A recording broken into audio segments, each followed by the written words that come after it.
All right, let me encourage you now, invite you to turn in Philippians chapter 4. Most of you know on Sunday nights we've been emphasizing prayer through the church, and I've been going through the book of Acts. I am going to take a break from the book of Acts now, and we're going to go through Philippians chapter 4.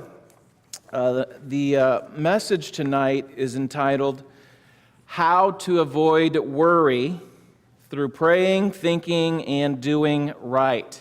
Again, how to avoid worry through praying, thinking, and doing right. Many of our folks are struggling, whether it be with circumstances or with people.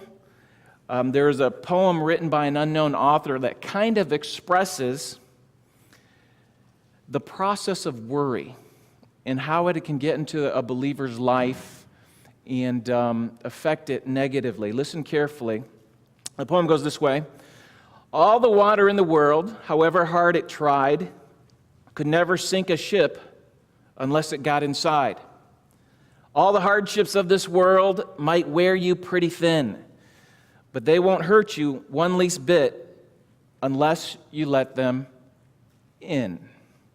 So how do we avoid worry? You know, we can be driven to anxiety or worry by circumstances or by people, but the Apostle Paul gives us instruction, and he tells us not to be worried, not to be anxious about anything. And then he gives us a three positive steps that we might avoid worry. The first step is to pray with thanksgiving. The second step is to think right thoughts, and the third step is to do the right things. So just as a summary of verses 1 to 9, Philippians chapter 4, we'll read verses 1 to 9, but in verses 1 and 2, we'll see that a couple of women are arguing or having conflict in the church. Paul wants them to have a unifying power. He doesn't want there to be struggle in the church in terms of interpersonal struggles. Paul is trying to get those who are contending with each other to stop, and so he asks for a counselor in verse 3 as a go-between to help them be reconciled. He wants them to have power within the church, a unifying power, and then we see in verses 4 to 9 how rejoicing in God in avoiding worry is done. All right, so let's go ahead and read Philippians 4, verses 1 to 9, and we'll unpack it. Verse 1, Therefore, my brethren, dearly beloved and longed for, my joy and crown, so stand fast in the Lord, my dearly beloved. I beseech Euodias and beseech Syntyche, that they be of the same mind in the Lord. And I entreat thee also, true yokefellow, help those women which labored with me in the gospel, with Clement also, and with other my fellow laborers whose names are written in the book of life. Rejoice in the Lord always, and again I say rejoice. Let your moderation be known unto all men. The Lord is at hand. Right? So let's get rid of these problems. Let's take care of the conflicts. Let's rejoice. Let's have the right attitude. Let's remind ourselves that Jesus is coming. And then he goes on, and we'll concentrate on verses 6 through 9 here. He says, Be careful for nothing, but in everything by prayer and supplication with thanksgiving let your requests be made known unto God. And the peace of God, which passes all understanding, shall keep your hearts and minds through Christ Jesus. Finally, brethren, whatsoever things are true, whatsoever things are honest, whatsoever things are just, whatsoever things are pure, whatsoever things are lovely, whatsoever things are of good report, if there be any virtue and if there be any praise, think on these things. Those things which ye have both learned and received and heard and seen in me, do, and the God of peace shall be with you. So how do we avoid worry? First step here is to pray with thanksgiving, according to verse 6. We are to pray with thanksgiving. Verse 6, be careful for nothing. So stop worrying. Be careful for nothing. Stop being anxious. But in everything, by prayer and supplication with thanksgiving, let your requests be made known unto God. So don't worry about anything. Why is worry bad? Worry is bad because it is a subtle distrust, a subtle form of distrust of God. When we worry, we as believers, when we worry, we start to think that God doesn't love us or doesn't or cannot take care of us. Okay, that's what worry says.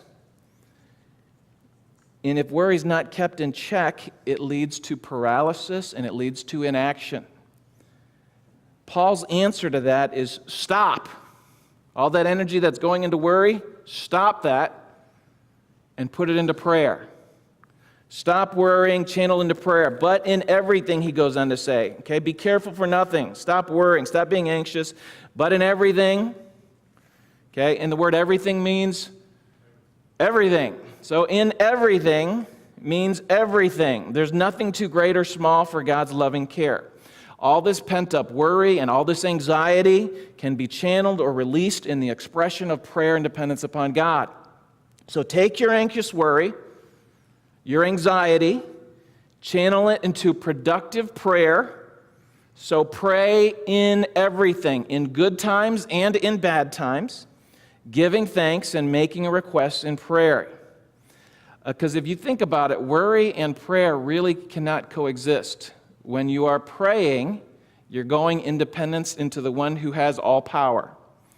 So when you're in union with he who has all power, there truly is no worry. Worry and prayer, again, cannot coexist. If I don't carry my worry, then I can cast it onto him. As 1 Peter 5:7 says, he says, casting all your care upon him, for he cares for you. I found all types of poems on this. This is good stuff here. Okay, if I'm not carrying the worry and the anxiety, okay, and if I cast it on Christ, or I cast it on God, as Peter says, casting all your care upon him, for he cares for you,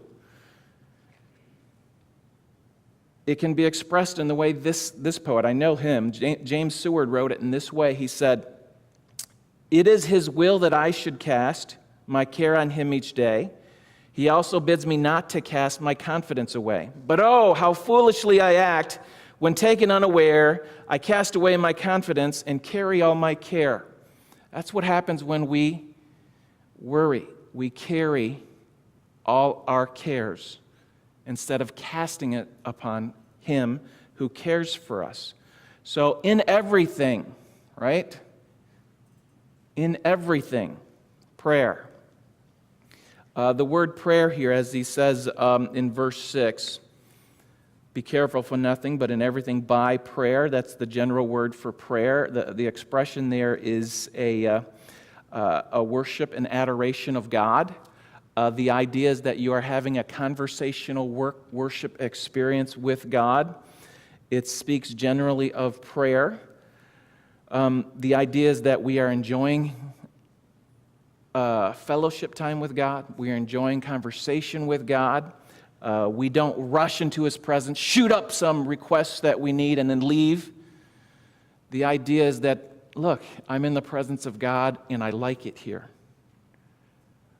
I'm not rushed. I have a worshipful conversation with God. I linger there. I stay a while instead of just, give me this, give me this, give me this, thank you, I'll see you later. It is that worshipful attitude where we humble ourselves, where we ask God, search me, O God, and know my heart in me. See if there be any wicked way in me. Okay, you can't do that with a rushed relationship with God. There has to be some downtime, time in general, just to pray, to hear from God's word. And then the next part here, in verse 6, when it says, be careful for nothing, but in everything by prayer and supplication. So after this general prayerful worship time, there's the supplication. It's making earnest requests of God. You come to him with a real sense of need, and that's when you present your requests. It is a request that comes from the heart. It is a joy to be in his presence and also to make your requests known. He goes with supplication, or with supplication and with thanksgiving. Thanksgiving here is the difference maker. With thanksgiving. Thanksgiving here is an attitude. It's an active worship of God by expression, by the giving of thanks. God not only hears our requests, but He's going to send what is good. So as we set aside the time, channeling our energy into prayer, conversational worship with God, He instills in us a thankful heart. That's how prayer combats worry. We know that God has provided for us in the past, and for that we're thankful. But we're also confident. He has provided in the past, He'll provide also in the present and also in the future. And so prayer with thanksgiving produces in us a thankful attitude, a heart of gratitude. And it goes on, I think, to teach that when we present our needs unto Him, let our requests be made known, that He hears. It doesn't guarantee that He will answer every prayer according to our liking. Okay? Remember, Jesus prayed that He wouldn't have to drink the cup. But there was silence from heaven because the declared will of God had already been made that He would be a substitutionary atonement for the sins of mankind by the shedding of His blood on the cross. And with the Apostle Paul, the prayer was made, remove this thorn in the flesh. But Paul's answer was, God's answer to Paul was, look, you're going to keep it, but my grace is going to be sufficient for you. My strength will be made perfect in weakness. So in prayer, we present our cares, but we focus on His will. We align our will with His will, and so we know that He hears us, and we know that we're going to receive an answer.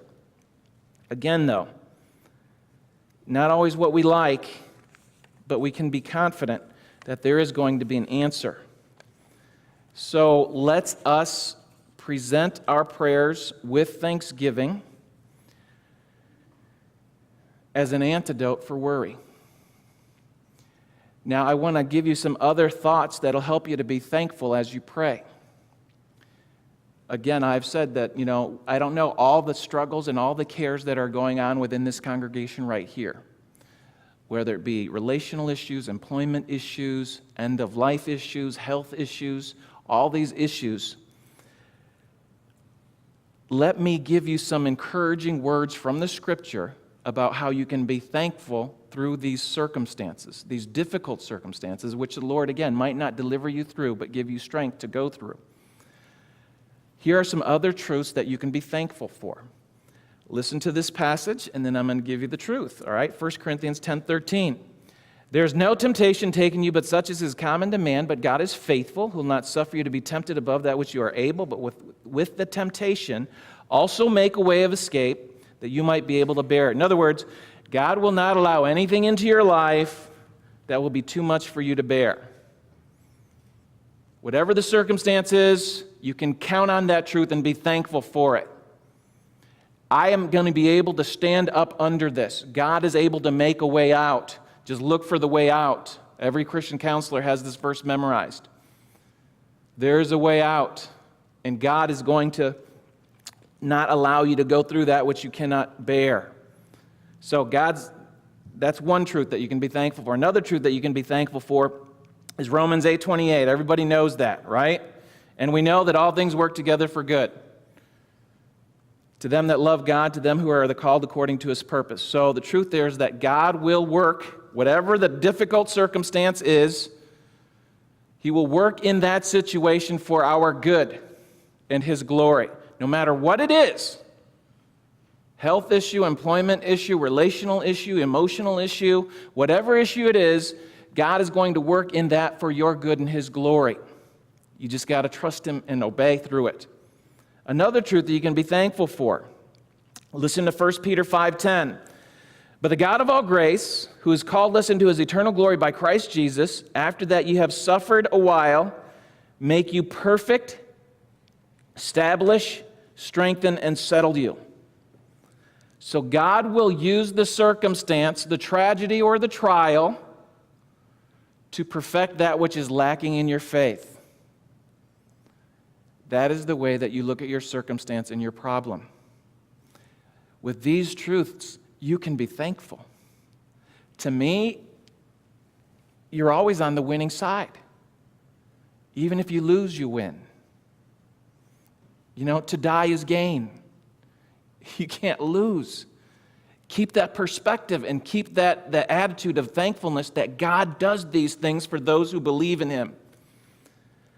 And if you do those things, if you do, verse 6, be careful for nothing, but in everything by prayer and supplication with thanksgiving, let your requests be made known unto God. He goes on to say in verse 7, and the peace of God, which passes all understanding, shall keep your hearts and minds through Christ Jesus. The peace of God. So if we turn from worry and anxiety, if we turn from those things to thankful prayer, we're going to be filled with the peace of God. We know that true peace isn't found in a large bank account. It is not found in a high-paying job. True peace is not found in relationships with humanity. True peace is found in knowing that God is in control.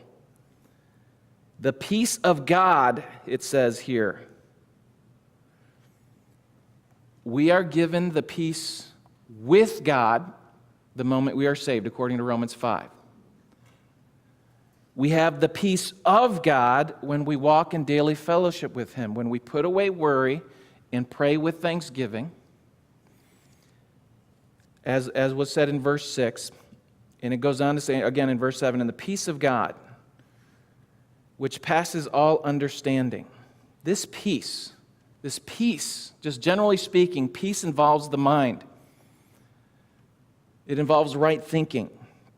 Our thoughts are powerful. Proverbs 23:7 says it in this way, as he thinketh in his heart, so is he. Isaiah 26:3 says it in this way, thou wilt keep him in perfect peace, whose mind is stayed on thee, because he trusts in thee. Romans 8:6, for to be carnally minded is death, but to be spiritually minded is life and what? Peace. So peace is involved with your mind, the way that you think. This inner peace, this sustained confidence in God comes when we put away worry and pray with thanksgiving, because we're trusting in Him. And Paul can't describe it with words, so he describes it in this way. It passes all understanding. I can't describe it to you. I just got to tell it to you. It passes all understanding. People of the world cannot understand how Christians can go through tragedy the way that they do. Even among Christians who go through tragedy, they even have, some mystery in it. I don't know why I feel such peace, but it's only the peace of God. And I don't understand it. And that's what Paul says. The peace that passes all understanding. It's not a natural peace. It's not a natural reaction in tragedy and sorrow or in pain. We don't understand it, but we accept it. We receive it. We experience God's peace because He loves us. He has love for us. And that peace guards our hearts and mind. It garrisons the heart and the thought life. Our heart, our feelings, as well as the thought life, our minds. And talk about what the world needs today, given that all the nervous breakdowns people have, all the anti-anxiety drugs that are available, all the legal substances that people use in order to give themselves peace, a false peace. But this is what he says here. If you want to avoid worry, pray with thanksgiving. Step 1, pray with thanksgiving. Okay, that's what he says. Be careful for nothing, but in everything by prayer and supplication with thanksgiving, let your requests be made known unto God. That last phrase, with thanksgiving, it's important again. Thanksgiving is an expression of our assurance that God will watch, a reminder that God cares, a reminder that God hears and will answer. All of us, even me included, worries creep up on us. Whether it's on the job, whether it has to do with finances, whether it has to do with health, they creep up on us, or even school. But Paul's counsel is this: turn your worries into prayer. Prayer with thanksgiving. So if you want to avoid worry, then pray. Whenever you experience worry, catching up with you, and all of a sudden your heart starts beating for some reason too fast, stop and pray. Pray with thanksgiving. That's the first step towards avoiding worry. The second step we have in verse 8, okay? That main step is, think right thoughts. As believers, when we put away the sin of worry, we put worry behind. What happens is we gradually become different people. We gradually become different people through new ways of thinking and new ways of acting. Look at verse 8. Paul says, "Finally, brethren, whatsoever things are true, whatsoever things are honest, whatsoever things are just, whatsoever things are pure, whatsoever things are lovely, whatsoever things are of good report, if there be any virtue and if there be any praise, think on these things." So what and how should we think? The main verb here at the end of verse 8, think on these things. The Greek word is logizomai, which we get the word logic, and the idea is, concentrate on these things. Meditate, focus on these things. Fix our thoughts on what is true, and go down the whole list that Paul provides there. Why is thinking so important? The reason is we are the product of our thinking. Everything that you have around you, everything that you see in front of you in here, was thought about at some time. Some inventor invented it. Some maker made it because he thought about it. We are the products of our own thinking. Paul understood that a person's thoughts determines what that person is, what he or she will do, what his attitude or her attitude will be. So he says, thoughts are powerful. So think right things if you want to avoid worry. Think right thoughts, for as he thinketh in his heart, so is he. So what do you spend your time thinking about? What do you spend your time filling your mind with? That will be revealed in the way that you talk, the way that you live. What are you thinking about? I had this discussion maybe a week or two ago with someone I've been discipling, and it was in regards to AA. If you don't know what AA is, it's Alcoholics Anonymous. And some churches, knowingly or unknowingly, have let the devil into their basements and having their meetings there in a church. Because the thing is idolatrous. It points to a false god. But one of their premises is every week you stand up and you say, "Hello, my name is, and I am a alcoholic," or whatever, an addict of this sort or that sort. And they focus on sins and past hurts and past habits. But if you want to change, you want to avoid worry, you want to be following after God, what should you be thinking about? This is what Paul says here. He says, think on these things, not on sins of the past or hurts and habits of the past, but on that which is true, that which is honest, that which is lovely, just, and of good report. Think on these things. Things that are honorable. So let's think through that list very quickly, but before we get there, let's think about before salvation. Before salvation, what were we like? How did we think? What does the Scripture say about how we think about anything before salvation? Romans 1:28 says this, "Even as they did not like to retain God in their knowledge, God gave them over to a reprobate mind to do those things which are not convenient." Before we were saved, our minds were depraved. They were given over to sin. Before we were saved, our minds were blind. Okay, 2 Corinthians 4:4, "In whom the God of this world has blinded the minds of them which believe not, lest the light of the glorious gospel of Christ, who is the image of God, should shine unto them." So before we were saved, our minds were blinded by the God of this world. We didn't even know what was really or truly good. Ephesians 4:17, this I say therefore and testify in the Lord that ye henceforth walk not as the Gentiles walk, in the vanity of their minds. The futility, the emptiness, the vanity. Our minds were engaged in futile, useless thoughts. That happened before salvation. But after salvation, how should we think after salvation? Okay, salvation requires us to think seriously about sin, to think seriously about the atonement, the gift, the price that was paid for us to be saved. So we had to think in order to get saved. Thinking people will get saved if they think on truth. After salvation, we have a new love. Right? Jesus said it. You should love the Lord your God with all your heart, soul, mind, and strength, and your neighbor as yourself. Jonathan Edwards said it in this way. We have the expulsive power of a new affection. Because we have a new love in us, all the old loves are pushed out.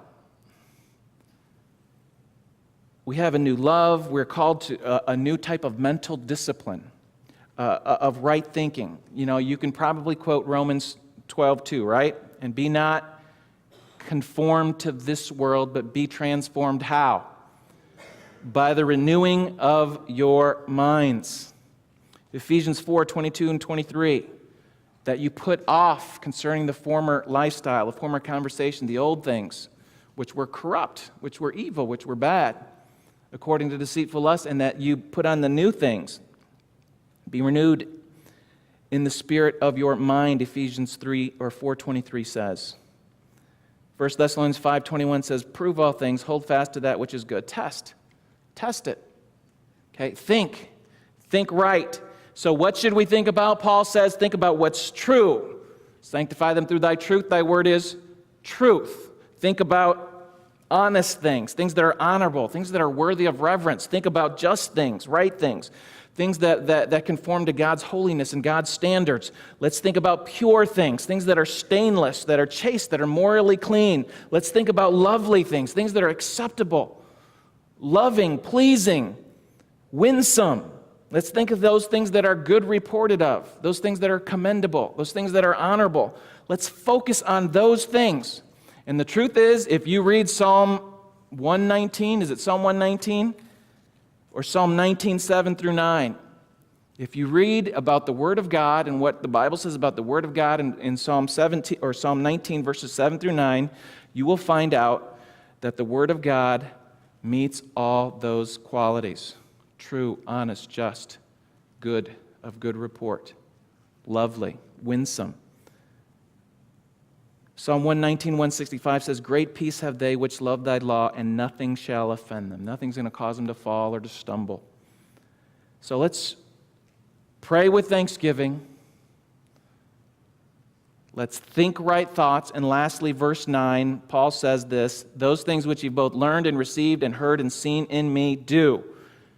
And the God of peace shall be with you. So how do I avoid worry? Pray with thanksgiving. Think right thoughts, and now let's do right things. And Paul offers himself as a pattern to follow. His life, a pattern of teaching. He communicates, look, truth comes by teaching, and those things can be heard, learned, and received according to verse 9. But back then, they didn't have books or Bibles that they could pass out just like this. So what had to happen? The teacher had to embody the truth that he taught. And so Paul says this, how does prayer with thanksgiving, how does thinking right thoughts look like? Well, look at my life.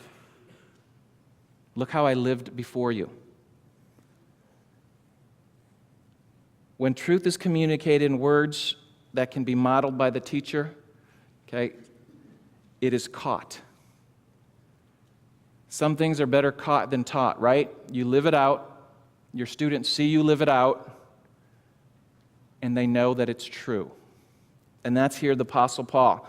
Do that which is right. Do the right thing.